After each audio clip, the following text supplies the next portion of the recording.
G7 মানে group of 7, কিন্তু কারা এই 7 জন? এটি 7টি ধনী এবং প্রভাবশালী দেশের জোট। USA, UK, France, Germany, Italy, Japan এবং কানাডা।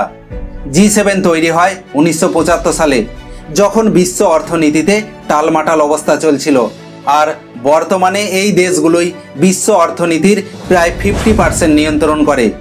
এই জোট গঠনের মূল উদ্দেশ্য ছিল বিশ্বজুড়ে অর্থনীতি, জলবায়ু, নিরাপত্তা আর স্বাস্থ্য নিয়ে একসাথে সিদ্ধান্ত নেওয়া।